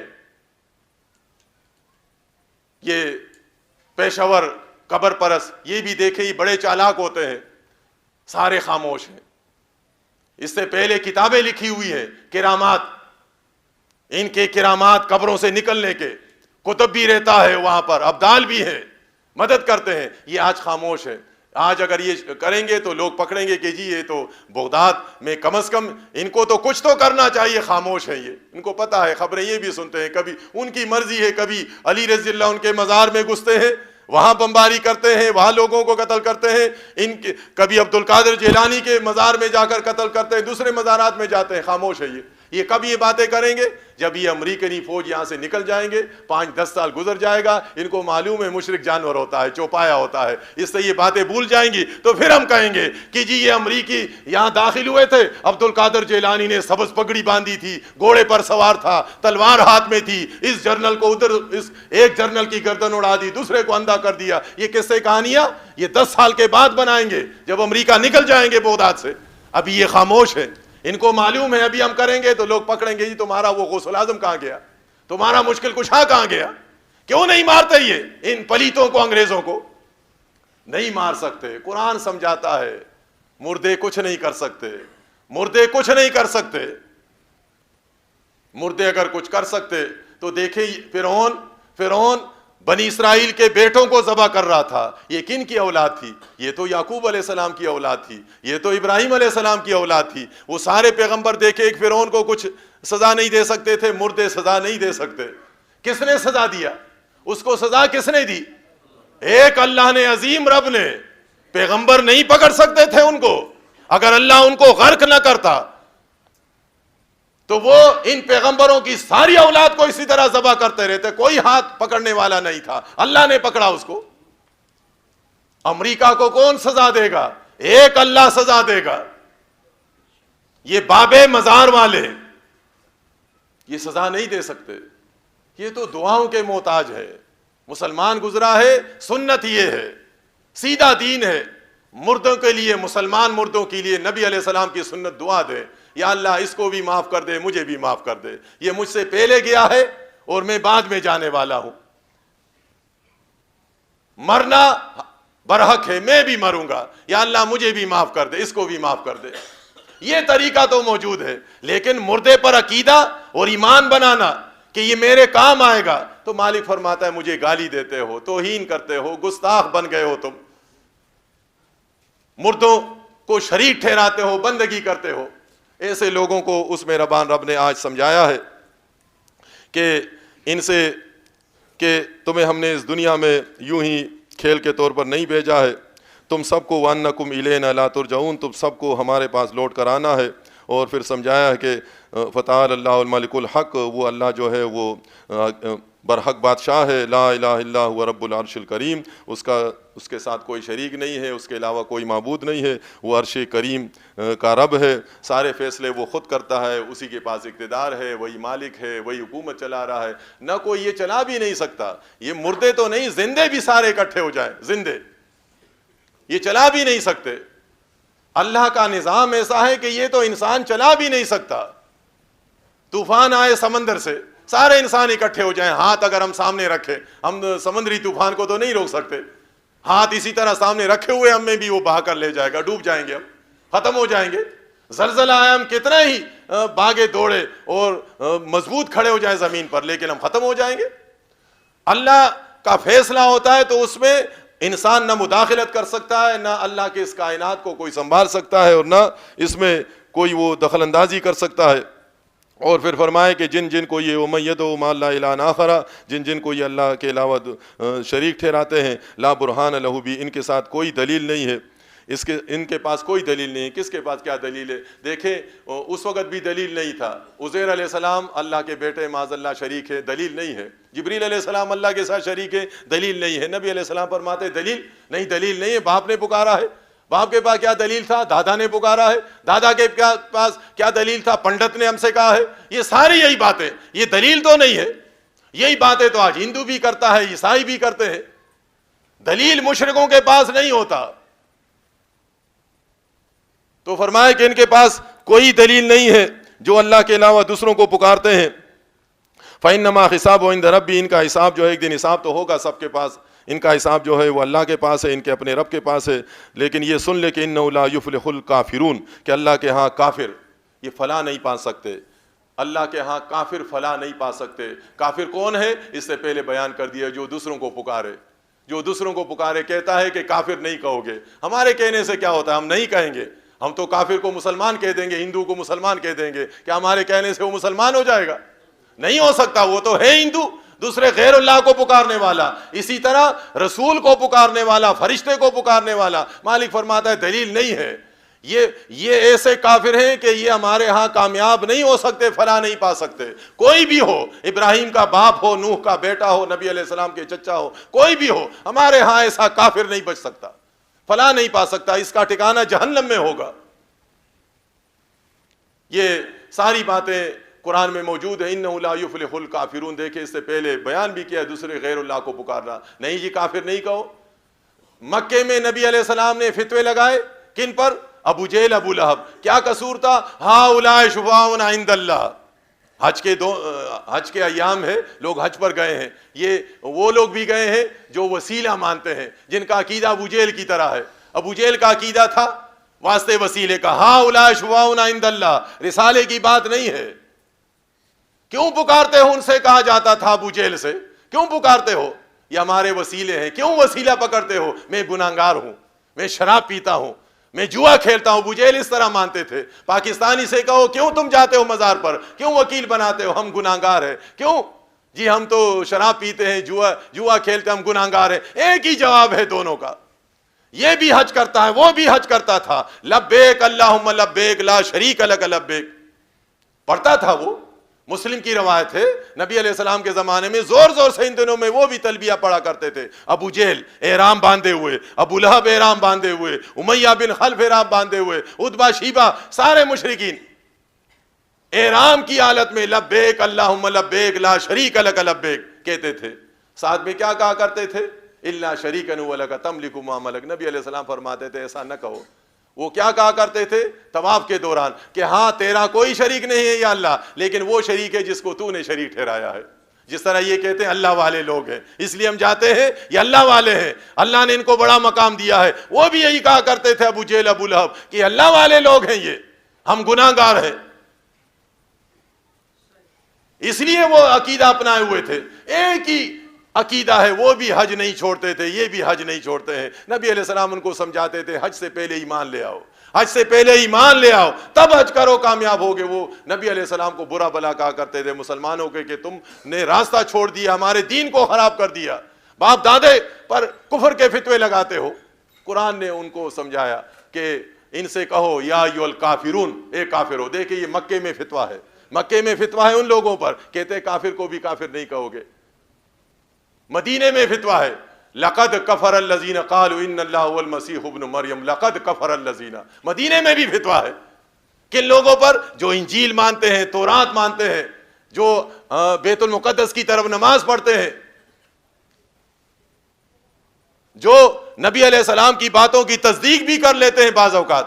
لیکن قرآن کہتا ہے تم لقد کفر الذین، پکے کافر ہیں وہ لوگ جو عیسیٰ علیہ السلام کو شریک ٹھہراتے ہیں. ہمارے بابا عیسیٰ علیہ السلام کا مقام تو نہیں رکھتے ہیں، یہ بلے شاہ عیسیٰ علیہ السلام کے برابر تو نہیں ہے، یہ پیر بابا برابر نہیں ہے. عیسیٰ علیہ السلام تو دیکھے قرآن حدیث میں ہے کہ اللہ نے ان کو اٹھایا ہے آسمانوں پر، ان کو پکارنے والا کافر ہے. تو جو مردے لاشوں کو شریک ٹھہراتے ہو کہتے ہیں مجھے کافر نہ کہو، کسی کو کافر نہ کہو. تو یہ نبی علیہ السلام کو کیوں مارا گیا؟ ان سے یہی تو مطالبہ تھا کہ کافر کسی کو نہ کہو. دین کا کام کرتے ہیں، اتحاد کرتے ہیں، متحدہ مجلس عمل بناتے ہیں، بس اپنا اپنا ہوگا. یہودی بھی اپنا کام کریں گے، عیسائی بھی کریں گے، تم مسلمان ہو تم بھی اتحاد کر لیں گے، بس کام اپنا اپنا مسلک، چھیڑیں گے نہیں کسی کو. نماز پڑھیں گے ٹھیک ہے، تم اپنی نماز اگر ہمارے پاس ہماری طرف نہیں پڑھتے بیت المقدس خانہ کعبہ کی طرف پڑھو، لیکن فتوے نہ لگاؤ. قرآن تو نبی علیہ السلام کو حکم دیتا ہے کہ ان پر فتوے لگاؤ. عیسیٰ علیہ السلام اللہ کے شریک نہیں ہے، ان کو سمجھاؤ. کہتے ہیں ہم اسلامی نظام لائیں گے. افسوس ہوتا ہے 56-58 سال ہو گئے، ابھی تک اس ملک کا یہ فیصلہ نہیں ہوا ہے کہ یہ سیکولر ملک ہے یا اسلامی ہے، کیا چیز ہے یہ. جو بھی آتا ہے بس وہ اپنے اپنی مرضی چلاتا ہے، کوئی پوچھنے والا نہیں ہے، سمجھتے نہیں ہیں. دوسرے آ کر، غیر لوگ آ کر ان کو استعمال کرتے ہیں. سارا نقصان غریبوں کا ہوتا ہے، بظاہر میں جو بھی ہے وہ لوٹ کر چلے جاتے ہیں، کیونکہ ایمان تو ان میں ہوتا نہیں، اللہ کا خوف تو نہیں کہ اللہ کو جواب دیں گے. عوام ہے کہ وہ اللہ کی بات مانتے نہیں ہیں، لوگوں پر اعتماد ہوتا ہے، یہ آ کر روٹی دے گا، وہ آ کر وہ کپڑا دے گا، یہ آ کر ہمیں خوشحالی دے گا. ساری چیزیں اللہ دیتا ہے، یہ انسان نہیں دیتے. انسان کیا دے گا؟ روزی تو اوپر سے آتی ہے، بارشیں اللہ برساتا ہے، بارشیں ہوتی ہے تو انسان خوش ہو جاتا ہے. یہ حکمران نہیں برساتے. تو اس ملک میں یہ عجیب ملک ہے کہ اس میں کوئی نظریہ نہیں ہے. اور اب تو اتنا بھرمار ہو گیا ہے کہ یہ تو کوشش کرتے ہیں کہ ہندو اور ان کو سب کو ملا لے، ایک ہی ہو جائے، سارے بس اکٹھے ہو جائے. ایمان کو نہیں سمجھا ہے. جب تک یہ اللہ کی کتاب کو نہیں سمجھیں گے، ایمان درست نہیں ہوگا، تو اسی طرح یہ ناکام رہیں گے. اور اس مہربان رب نے کوئی بات چھوڑی نہیں ہے، سمجھایا ہے کہ جو بھی دوسروں کو پکارتا ہے اللہ کو چھوڑ کر، چاہے وہ نبی علیہ السلام ہو، علی رضی اللہ عنہ، جو بھی ہو، پرانے زمانے گزرے زمانے کا رسول ہو، آخری رسول ہو، تو مالک فرماتا ہے کہ ایسے کافر ہمارے ہاں فلاح نہیں پا سکتے. تو اس میں ایمانداروں کا بھی ذکر کیا گیا، یہ تو کافروں کو سمجھایا گیا. ایمانداروں کا بھی ذکر کیا گیا کہ قد افلح المؤمنون، کہ کامیاب ہو گئے مومن ایماندار. مومن ایماندار کون تھے اس وقت؟ صحابہ کرام. صحابہ کرام کامیاب ہو گئے. آنے والے لوگوں سے بھی فرمایا گیا، ہمارے لیے بھی ہے، فَإِنْ آمَنُوا بِمِثْلِ مَا آمَنْتُمْ بِهِ فَقَدْ اهْتَدَوْا، کہ ان سے یہ اگر تمہاری طرح ایمان لے آئے، یا اگر تمہاری طرح ایمان لے آئے اس قرآن پر، اللہ پر، تو یہ کامیاب ہو جائیں گے. یہ شرط اللہ نے لگائی ہے. اگر ہمارا ایمان صحابہ کرام کی طرح نہیں ہوگا، ہمارا نام صحابہ کرام کی طرح نہیں ہوگا، ہمارے اعمال صحابہ کرام کی طرح نہیں ہوں گے، تو ہم ہدایت یافتہ نہیں ہو سکتے. قد افلح المؤمنون، کامیاب ہو گئے سارے مومن، سارے صحابہ کرام، وہ تو ہے ہی مومن. اس زمانے میں فرقے نہیں تھے، اس زمانے میں یہ سیاست نہیں تھی، اس زمانے میں نبی علیہ السلام کا مزار نہیں بنا تھا، اس زمانے میں پکے لوگ تھے، پکے ایماندار. گنبد نہیں بنایا گیا تھا، ان میں ملنگ نہیں تھا، ان میں یہ 30 برسیہ یہ سیاست جمہوریت کی باتیں نہیں تھی. صاف ستھرا اسلام تھا، اس لیے تو کامیاب تھے، وہ کامیاب تھے. مومن، ان کی صفات یہاں بھی بیان ہوئی قرآن میں جگہ جگہ. مومن کی مثال کیا بیان کی ہے اللہ نے؟ مومن کی مثال اللہ نے ایک جگہ پر شیر کی بھی مثال کی ہے. مومن شیر ہوتا ہے, شیر. یہ ڈرنے والا نہیں ہوتا, یہ اللہ کی راہ میں لڑنے والا, جہاد کرنے والا, یہ بزدل نہیں ہوتا ہے. یہ کلمہ پڑھنے کے بعد اللہ سے سودا کر لیتا ہے کہ اب میری جان بھی اللہ کی ہے, میرا مال بھی اللہ کا ہے, میرے اوقات بھی اللہ کا ہے. ان صلاتی و نسکی و محیایا و مماتی للہ رب العالمین. یہ چالاکی نہیں کرتا کہ نہیں جی میں تو نماز تو اللہ کے لیے پڑھتا ہوں لیکن وقت کا پیسہ لیتا ہوں. یہ اس کا ایمان ہوتا ہے میرا وقت بھی اللہ کا ہے, میرا مال بھی اللہ کا ہے. یہ اپنے رب کے ساتھ چالاکی نہیں کرتا. اس کو معلوم ہے کہ اس وقت کا بھی مجھے اجر ملے گا, اس نماز کا بھی مجھے ملے گا, میرا جینا اور مرنا سب کچھ اللہ کے لیے ہے, اللہ کے لیے اس کا سب کچھ ہوتا ہے. یہ شیر ہوتا ہے, اللہ نے اس کی تعریف کی ہے. یہ سوال پیدا نہیں ہوتا, اللہ کی راہ میں زندوں سے نہیں ڈرتا, بڑے بڑے پہلوانوں سے نہیں ڈرتا, یہ کمزور ہوتا ہے. یہ اسلام اور کفر کی لڑائی ہوتی ہے, دشمنوں میں پہلوان ہے, جنگجو ہیں, کمانڈو ہیں, سارے مسلح ہے, یہاں سے ڈنڈے ہیں ان کے پاس, اسلحہ کم ہے, لیکن یہ ڈرنے والا نہیں ہوتا, شیر ہے یہ, وہ ڈرتے ہیں. یہ اس وقت ہوتا ہے جب ایماندار ہو, ایماندار مومن شیر ہوتا ہے. لیکن جب بے ایمان ہو جاتا ہے, جب ایک انسان صرف کلمہ پڑھتا ہے, بے ایمان ہو جاتا ہے, صرف نام استعمال کرتا ہے, تو پھر وہ پھر شیر نہیں ہوتا. ایک انسان کلمے کے ساتھ, ایمان لانے کے ساتھ وہ شرک کرتا ہے تو پھر وہ شیر نہیں ہوتا, وہ پھر کیا ہوتا ہے, وہ پھر بٹیر ہوتا ہے. اس کو اقوام پکڑتے ہیں. بٹیر کو آپ نے دیکھا ہوگا, سارے پرندے اڑتے ہیں لیکن اگر بٹیر اڑ جائے تو سارے بھاگتے ہیں, بچہ بھی دوڑتا ہے, دوسرے بھی دوڑتے ہیں, اس کو پتہ ہے اس کو میں پکڑ لوں گا, یہ کچھ نہیں کر سکتا, پکڑ کر ذبح کر دیتے ہیں. یہ کلمہ پڑھنے والا مشرک جو ہوتا ہے اس کی مثال بٹیر کی ہوتی ہے. سارے قوم ان کو پکڑتے ہیں. دیکھیں آج ہندو بھی اس کو پکڑتا ہے, بٹیر ہے یہ تو شیر نہیں ہے. اس کو آج عیسائی بھی پکڑتا ہے, یہودی بھی پکڑتا ہے. یہ کوئی بھی نہیں ڈرتا, ہر جگہ ان کو ذبح کیا جا رہا ہے. مجال ہے کہ یہ کچھ ہاتھ پیر تو ہلائے. اس کا یہ خیال ہے کہ صرف کلمہ پڑھ لیا اللہ پر احسان ہوگا, اب اللہ ہماری طرف سے لڑے گا. اللہ ہی لڑتا ہے, لیکن اللہ نے شرط رکھی ہے ان کنتم مومنین, تو مومن بن جاؤ, لڑیں گے ہم. ہمارے پاس لشکریں ہیں, میدان میں تمہیں اترنا ہوگا, لڑیں گے ہم اپنے انبیاء کی طرف سے لڑے ہیں, ہم اپنے اولیاء کی طرف سے لڑتے ہیں.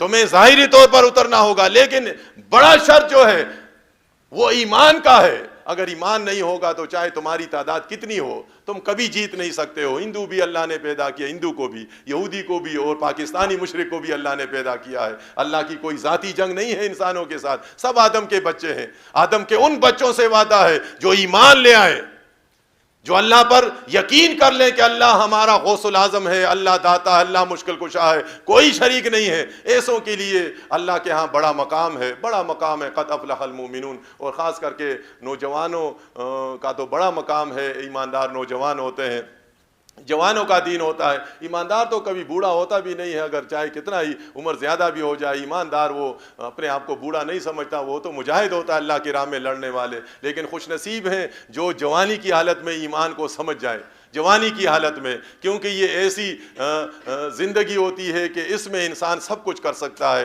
بصارت بھی مضبوط ہے, سماعت بھی مضبوط ہے, بولنے کی طاقت بھی مضبوط ہے, ہاتھ پیر میں بھی طاقت ہے. اللہ کے دشمن کو ہر طرح سے مزہ چکا سکتا ہے, سمجھا سکتا ہے, کمزور نہیں ہوتا یہ. اور یہ زمانہ بھی ایسا ہوتا ہے, محبت کا زمانہ ہوتا ہے, تو اس میں جب اس کے دل میں ایمان اتر جاتا ہے تو اس کے دل میں اللہ سے محبت پیدا ہو جاتی ہے. اور جب اللہ سے محبت ہوتی ہے تو اللہ ایسے لوگوں کو دنیا کے لگام دے دیتا ہے ہاتھوں میں کہ اب یہ دنیا تمہاری ہے. بدنصیب ہے وہ جوان جو اس عمر میں یہ خیال کرتے ہیں کہ نوجوان ہے, یہ تو ناچنے اور گانے کی زندگی ہے, کہ دن ہے, ایام ہے, ان دنوں میں ناچ گا لیں گے, بعد میں کر لیں گے. نہیں, بڑے خوش نصیب ہے وہ جوان اور نوجوان جو اس عمر میں اللہ کی بات سمجھ جائے اور اللہ پر ایمان لائے, اور اللہ ان سے راضی ہو جائے, اللہ ان کو محبوب رکھے, قریب کرے, اور اللہ پھر اپنی دنیا کے لگام ان کے ہاتھوں میں دے کہ یہ دنیا تمہاری ہے. اللہ نے آج بھی وعدہ کیا ہے. آج اگر یہ کلمہ پڑھنے والے سارے نوجوان سمجھ جائیں, آپ دیکھیں گے دنیا کی جتنی بھی قومیں ہیں مشرک, سارے بزدل قومیں ہیں, یہ مسلمانوں کا مقابلہ کسی میدان میں نہیں کر سکتے. لیکن ہم مسلمان تو بن جائیں, مسلمان آج صرف مسلمان بن جائے, ایماندار بن جائے, تو یہ دنیا ان کی ہے, صرف پاکستان نہیں, ساری دنیا ان کی ہوگی. پھر سارے کیس ان کی عدالت میں آئیں گے, ساری امانتیں ان کے پاس آئیں گی, سارے فیصلے ان کے پاس آئیں گے. زمین کا اختیار اقتدار پھر مومنوں کے ہاتھ میں ہوتا ہے. اور یہ اللہ نے دکھایا تھا اس صحابہ کرام کہ انہوں نے ایمان لایا تو اللہ نے ان کو ہر قسم کی عزت دی، فرمایا کہ ان کے لیے کامیابی ہے، فلاح پا گئے جو مومن ہے۔ مومن کون ہوتے ہیں؟ الذین هم فی صلاتہم خاشعون، کہ جو اپنی نمازوں میں خشوع اور رضوع کرتے ہیں، یعنی بہت ہی عاجزی کے ساتھ اپنی نمازیں ادا کرتے ہیں۔ یہ نہیں کہ نمازیں دکھلاوے کے لیے ریاکاری ہوتی ہے یا عادت سی کچھ ٹونگے لگا کر جان چھڑا لیتے، پہلے تو نماز نہیں پڑھتے۔ نماز بہت لازمی چیز ہے ایمان کے بعد۔ جس نے ایمان قبول کیا ہے تو اس کو اپنی نمازوں کی حفاظت کرنی چاہیے، پابندی کرنی چاہیے، اللہ کے سامنے حاضری دینا ہوتا ہے، اور اس سے انسان جو ہے وہ بڑا خوش ہوتا ہے۔ جس طرح اس سے پہلے آپ نے ایک حدیث تقریر میں سنائی تھی بھائی نے کہ مومن وہ ہوتا ہے کہ جس کا دل اٹکا ہوتا ہے مسجد میں، تو وہ اس طرح اٹکا نہیں ہوتا کہ وہ آ کر کونے میں بیٹھ جائے اور بس وظیفہ کرے، نہیں، وہ اس لیے کہ فجر کی نماز پڑھی ہے، اب اس کا شوق ہوتا ہے کہ ظہر کا وقت کب آئے گا۔ ہوتا تو کھیت میں ہے، دکان میں ہے، فیکٹری میں مزدوری کرتا ہے، لیکن اس کے دل میں ہوتا ہے کہ ظہر کا کب وقت آئے گا کہ میں دوبارہ جا کر اللہ کے گھر میں سجدے کروں۔ ظہر کی نماز پڑھ لیتا ہے، پھر مسجد سے نکلتا ہے، اپنے کاروبار میں مشغول ہے، لیکن پھر سوچتا ہے کہ عصر کا وقت کب آئے گا کہ میں دوبارہ جا کر مسجد میں اپنے رب کے سامنے سجدے کروں، وہاں عبادت کروں۔ تو اس کا دل اٹکا ہوتا ہے اللہ کے گھر میں۔ اور اسی طرح نوجوانوں کے لیے بیان کیا گیا ہے، جو اللہ سے محبت کرنے والے ہوتے ہیں، بہت ہی زیادہ ان کے لیے خوشخبریاں سنائی گئی ہیں۔ جو ایماندار ہوتے ہیں، اللہ تعالیٰ ایمانداروں سے بڑی محبت کرتا ہے، اور وہ لوگ خاص کر کے جو خشوع اور وضو کے ساتھ اپنے رب کے سامنے کھڑے ہوتے ہیں، عاجزی کرتے ہیں۔ صحابہ کرام کی یہ بڑی نشانیاں تھی کہ وہ پابندی کرتے تھے نمازوں کی، جہاں بھی ہوتا تھا۔ پہلے تو قضا نہیں کرتے تھے، اگر قضا ہو جائے کسی مصروفیت کی وجہ سے، مجبوری کی وجہ سے، فوراً نماز ادا کرتے تھے، ادا کر لیتے تھے، اپنی مرضی نہیں چلاتے تھے کہ وقت ملا تو پڑھ لیں گے۔ ایمان تو صحیح ہے، یاد رکھے ایمان اگر صحیح ہے تو اس کی نشانی یہ ہے کہ آپ نماز پڑھیں گے، نماز پڑھیں گے۔ جس طرح یہ باقی لوگ جو ہوتے ہیں وہ کہتے ہیں جی دل صاف رکھنا چاہیے، یہ بھی آپ سیکولر قسم کے لوگوں سے سنیں گے، دل صاف۔ اگر آپ نماز کا کہیں گے جی دل صاف ہونا چاہیے، یہ نشانی ہے جس کا دل صاف ہوتا ہے وہ نماز پڑھتا ہے، اور جس کا دل اندر سے سیاہ ہے وہ نماز نہیں پڑھے گا۔ یہ نشانی ہے، چاہے منہ سے کتنا ہی وہ کہے جی دل صاف ہے، آپ اس سے کہہ سکتے ہیں جی آپ کا دل صاف نہیں ہے۔ اگر دل صاف ہوتا تو حی علی الصلاح حی علی الفلاح پر آپ چلے جاتے۔ جب حی علی الصلاح حی علی الفلاح پر آپ ذرا بھی آپ نے حرکت ہی نہیں کی تو آپ کا دل صاف نہیں ہے۔ یہ باتیں نہ کرو، چالاکی کی باتیں ہیں۔ تو دل صاف اس وقت ایماندار کا ہوتا ہے جب وہ ایمان لانے کے بعد اپنی نمازوں کی پابندی کرتے ہیں۔ اور نبی علیہ السلام نے فرمایا کہ نماز بھی اس طرح پڑھنی چاہیے کہ انت عبد اللہ کانک تراہ، کہ تو اللہ کو دیکھ رہا ہے، فَإِن لَمْ تَكُنْ تَرَاهُ، اور اگر کبھی ایسا ہو جائے کہ جی اللہ تو ہمیں نظر نہیں آتا ہے، ظاہر ہے اللہ تو ہمیں کیوں نظر آئے گا، یہ تو ہے امتحان کی جگہ، بن دیکھے ہم نے ایمان لایا ہے۔ وہ تو جب وہاں فیصلہ ہوگا جنتیوں کو اللہ تعالیٰ اپنی دیدار کروائے گا، دنیا میں اگر آ جائے تو پھر تو امتحان ختم ہو جائے۔ نبی علیہ السلام نے فرمایا کہ وَإِن لَمْ تَكُنْ تَرَاهُ فَإِنَّهُ يَرَاكَ، اگر آپ کا یہ عقیدہ ہو جائے کہ وہ تو تمہیں نہیں دیکھ رہا ہے تو اس عقیدے کے ساتھ اپنی نماز پڑھیں کہ وہ تجھے دیکھ رہا ہے، وہ تجھے دیکھ رہا ہے۔ تو اس طرح نماز ہونی چاہیے کہ میں اپنے رب کے سامنے کھڑا ہوں، وہ مجھے دیکھ رہا ہے۔ ایسا نہ ہو کہ میں جس کی عبادت کر رہا ہوں اور میں اپنے دوسرے خیالات میں ہوں، تو اس سے اللہ تعالیٰ ناراض ہو جائے گا۔ اللہ کے سامنے ادب کے ساتھ جو بھی وقت ہوتا ہے 5 منٹ ہے، زیادہ سے زیادہ ہماری نمازوں پر 6-7 منٹ ہی لگتے ہیں، تو اس عظیم رب کے ساتھ جو ہم نے اپنی زندگی کا سودا کیا ہے تو کم از کم عبادت میں 6-7 منٹ جو ہیں وہ ادب کے ساتھ گزارنے چاہیے، اور خشوع و وضو کے ساتھ، بہت ہی خوش دلی کے ساتھ۔ ایسا نہ ہو کہ ہم اس کو بگاڑ سمجھے، پہلے مسجد نہ آئیں اور آ جائیں تو اس کے بعد ہم نماز جلدی جلدی پڑھیں اور اس طرح تیزی کے ساتھ مسجد سے نکل جائیں، باہر ویسے ہی فٹ پاتھ پر کھڑے ہیں، ادھر ادھر کی بات کرتے ہیں، لیکن مسجد سے جلدی نکلنا ہے، نماز میں دل نہیں لگتا ہے ہمارا، یہ نہیں ہونا چاہیے، بہت ہی عاجزی ہونی چاہیے ہمارے نمازوں میں۔ اس کا ذکر اللہ تعالیٰ نے ایمانداروں کی صفات میں کیا ہے۔ والذین هم عن اللغو معرضون، اور یہ وہ لوگ ہوتے ہیں فلاح پانے والے مومن جو لغو قسم کی باتوں سے اعراض کرتے ہیں، فضول باتیں نہیں کرتے ہیں۔ کہیں پر ایسا دوست مل بھی جائے وہ فضول باتیں کرتا ہے تو پہلے تو وہ منع کرتے ہیں اور سمجھتا ہے کہ اس کی تو عادت ہے فضول باتیں، تو ان سے چلنے کی کوشش کرتا ہے، ان کے ساتھ کھڑے ہو کر فضول باتوں میں شرکت نہیں کرتا، دینی بات ہوتی کر لیتا ہے، فضول باتوں میں، بے حیائی کی باتوں میں، ڈراموں کی باتوں میں، فلموں کی باتوں میں، گانوں کی باتوں میں وہ اپنا وقت ضائع نہیں کرتا، بے حیائی کے کاموں سے وہ اعراض احساس کرنے والے ہوتے ہیں, دور رہنے والے ہوتے ہیں. ایماندار مومن کبھی ان چیزوں میں حصہ نہیں لیتا. آج ایسے بھی کچھ دیکھے جاتے ہیں کہ وہ ایمان کے باوجود وکالت بھی کرتے ہیں. وکالت نہیں کرنی چاہیے. یاد رکھے وکالت تو ہم دنیا میں کر لیں گے, جی کیا ہوا, عقیدہ تو ہمارا صحیح ہے. نہیں, عقیدہ صحیح ہے تو عقیدے صحیح ہونے کے ساتھ پھر یہ صفات تمہارے اندر ہونے چاہیے کہ بے حیائی کے کاموں سے تمہیں اپنے آپ کو دور رکھنا ہے. ڈرامہ کیا چیز ہے, فلم کیا چیز ہے, تو ساری دنیاوی ڈرامہ بازی ہے. ایک مومن مسلمان ڈرامہ باز کو نہیں دیکھتا, وہ جھوٹے اور فریبکار کو نہیں دیکھتا, وہ تو حقیقت پسند ہوتا ہے. وہ حقیقت پسند ہوتا ہے. وہ ایسے لوگوں فنکاروں کے پاس بیٹھ کر فخر نہیں کرتا, وہ فنکاروں کو سمجھاتا ہے کہ توبہ کرو, یہ تمہارے کام نہیں آئیں گے. کتنی فنکاری کرو گے, کتنا ڈرامہ بازی کرو گے, جانا تمہیں اللہ کے پاس ہے, وہاں تمہاری پکڑ ہوگی. ایماندار حقیقت پسند ہوتا ہے, حق پرست ہوتا ہے. یہ ان لوگوں کے پاس بیٹھ کر اپنا وقت ضائع نہیں کرتا اور نہ ایسی باتیں یہ کرتے ہیں. فرمایا والذین هم للزکاۃ فاعلون, اور یہ صرف نماز کی پابندی نہیں کرتے بلکہ اللہ نے اگر ان کو مال دیا ہے, حلال مال ان کے پاس ہے, صاحب نصاب ہیں, تو ان میں سے زکوٰۃ ادا کرتے ہیں فرض سمجھتے ہوئے اللہ کی رضا کے لیے, اس عقیدے کے ساتھ کہ میرے رب کو سب کچھ معلوم ہے, میرے پاس کتنا مال ہے, میرا رب مجھ پر اس نے فرض کیا ہے, تو اللہ کی خوشنودی کے لیے اس کو ادا کرتے ہیں. جو حقدار ہوتے ہیں باقاعدہ اس سے اللہ کی رضا کے لیے ادا کرتے ہیں. یہ نماز بھی پڑھتا ہے, یا اللہ کی راہ میں اپنا مال بھی خرچ کرتا ہے, زکوٰۃ بھی ادا کرتا ہے. اور اس طرح فرمایا کہ اللہ نے جو نظام بنایا ہے والذین هم لفروجہم حافظون, اور یہ بے حیا بے شرم نہیں ہوتا, یہ اپنے شرمگاہوں کی حفاظت کرنے والا ہوتا ہے. یہ اس طرح بے حیا نہیں ہوتا, سیکولر بننے کی کوشش نہیں کرتا کہ ان کے کلمہ پڑھنے والی خواتین بھی بے حیا ہو جائیں, بے پردہ ہو جائیں. یہ خود بھی چاہے کہ ان کے ہاں آزادی ہو, یہ خود بھی عورتوں میں جانے کی کوشش نہیں کرتا, یہ اپنے لباس کو کم کرنے کی کوشش نہیں کرتا, یہ عیاش نہیں ہوتا ہے, یہ اپنے شرمگاہوں کی حفاظت کرنے والا ہوتا ہے. بہت ہی حیادار اور شرمناک ہوتا ہے. یہ اللہ پر ایمان رکھنے والا حیادار عزت دار ہوتا ہے, اپنی شرمگاہوں کی حفاظت کرنے والا ہوتا ہے.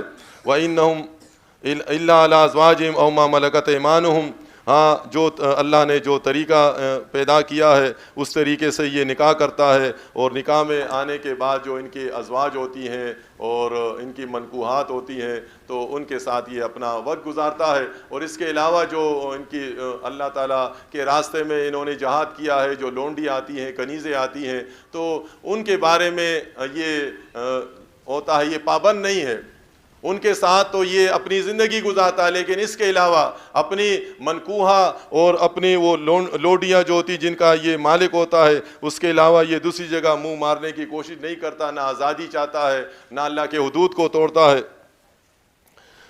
اور پھر فرمایا کہ والذین هم لأماناتهم وعهدهم راعون, اور یہ دوسروں کی امانتیں واپس کرنے والا اور جن سے وعدے کرتا ہے, وعدے کا پابند ہوتا ہے. ساری صفات ان میں ہوتی ہیں. ایماندار ہے یہ, اللہ پر ایمان رکھنے والا. یہ جتنے بھی اچھے اصول ہیں, انسانی اصول ہیں, یہ ایماندار کے لیے. جو ایماندار ہے وہ سچا ہوگا, وہ امانت دار ہوگا, وہ عزت دار ہوگا, وہ حیادار ہوگا, وہ دوسروں کی عزت کرنے والا ہوگا. یہ ساری صفات ایمان والوں کے لیے ہے. جس میں ایمان نہیں ہوتا اس کے بعد وہ آزاد ہوتا ہے, ساری خرابیاں اس میں ہوتی ہے. آج جو لوگ دنیا میں آپ دیکھتے ہیں کہیں پر اگر کلمہ پڑھنے والوں کی ملکیں, ممالک ہیں اور مملکتیں ہیں, اس میں جو خرابیاں ہیں تو وہ خرابیاں کرنے والے دراصل یہ ایماندار نہیں ہیں. اگر یہ ایماندار ہوتے تو ان میں ساری صفات ہوتی قرآن والی. لوگ مثال دیتے جی مسلمان ہے, مسلمان نہیں ہے. مسلمان اللہ سے ڈرنے والا, یہ وعدے کا پاس کرنے والا, پورا کرنے والا اور امانتوں کی حفاظت کرنے والا. یہ چور ڈاکو نہیں ہوتا, دوسروں کا مال کھانے والا نہیں ہوتا. والذین هم علی صلواتہم یحافظون, اور یہ وہ لوگ ہوتے ہیں فلاح پانے والے مومن کہ اپنی نمازوں کی حفاظت کرنے والے ہوتے ہیں. نمازوں کی حفاظت اس طرح کرتے ہیں کہ پابندی سے ادا کرتے ہیں اور دیکھتے ہیں کہ کہاں نماز ہوتی ہے کہاں نہیں ہوتی ہے. یہ نہیں کہ ہر جگہ آنکھیں بند کر کے جی ہماری نماز ہو گئی, چاہے امام کا عقیدہ خراب ہو, جیسے بھی ہو, ہماری نماز ہو گئی, ہم تو نماز پڑھتے ہیں, جس طرح آج فیشن بنا ہوا ہے. نماز نہیں ہوتی ہے ہر جگہ. ایک امام اگر کسی کوئی باوضو نہیں ہے اس کے پیچھے نماز نہیں ہوتی، اب ایک نماز پڑھنے والا کہے جی میری تو اپنی نماز ہے، وہ بے وضو ہے، میرا تو وضو پورا ہے، تو جب امام بے وضو ہے تو اس کے پیچھے جتنے بھی لوگ کھڑے ہوں گے ان کی نماز بھی نہیں ہوگی۔ اگر امام کے کپڑے ناپاک ہیں تو کتنے ہی لوگ چاہے ان کے اپنے کپڑے پاک ہوں، اگر امام کے کپڑے ناپاک ہیں تو کسی کی نماز نہیں ہوتی ہے۔ یہ تو کپڑوں کی بات ہے، بدن کی بات ہے۔ جس کا ایمان خراب ہو، جس کا عقیدہ پلید ہو، انما المشرکون نجس، جس کا ایمان اور عقیدہ خراب ہو، ایسے امام کا تو سوال پیدا نہیں ہوتا کہ ان کے پیچھے ایمان والوں کی نماز ہو جائے۔ تو ایمان والا فلاح، اللہ کے ہاں فلاح پانے والا وہ جو ہے وہ اپنی نمازوں کی حفاظت کرتا ہے، وہ دیکھتا ہے کہ امام کہیں مشرک تو نہیں ہے، امام کہیں باغی تو نہیں ہے، یہ دین فروش اپنی نماز بیچنے والا تو نہیں ہے، یہ بدعتی تو نہیں ہے، وہ اس کی حفاظت کرتا ہے، اپنی نماز کو یوں ہی ضائع نہیں کرتا۔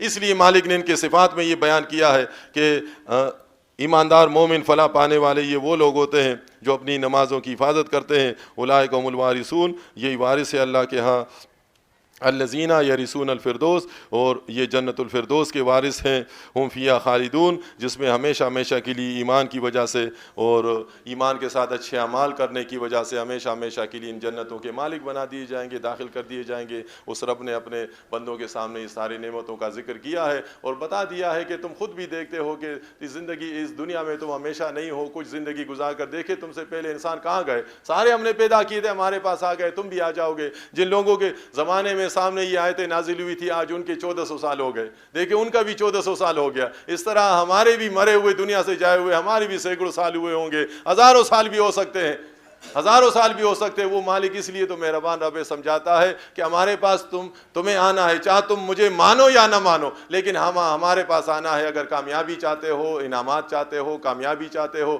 اور فلاح چاہتے ہو تو پھر یہ جو احکامات میں نے نازل کیے ہیں اس کے مطابق عمل کرو، ایمان لے آؤ، اپنے رب کو پہچانو، اپنے رب کے قریب آ جاؤ، اور اللہ کے بھیجے ہوئے اپنے مہربان رب کے بھیجے ہوئے انبیاء اور رسولوں کے سنتوں پر عمل کرتے ہوئے، طریقوں کو اپناتے ہوئے، خاص کر کے آخری امت سے تعلق رکھنے ہوئے محمد صلی اللہ علیہ وسلم کی پیروی کرتے ہوئے یہ فانی زندگی گزار لو، کامیاب ہو جاؤ گے۔ دنیا میں بھی اللہ کا وعدہ ہے ایمان والوں سے، اور دنیا میں اگر اللہ آزمائے تو اس سے درجات مومنوں کے بڑھتے ہیں۔ آخرت میں اللہ نے لکھ کر دیا ہے کہ ایمان کے ساتھ، اچھے اعمال کے ساتھ جو بندہ میرے پاس آئے گا ہمیشہ ہمیشہ کے لیے جنت الفردوس میں داخل کر دیا جائے گا۔ قولی قولی ھذا۔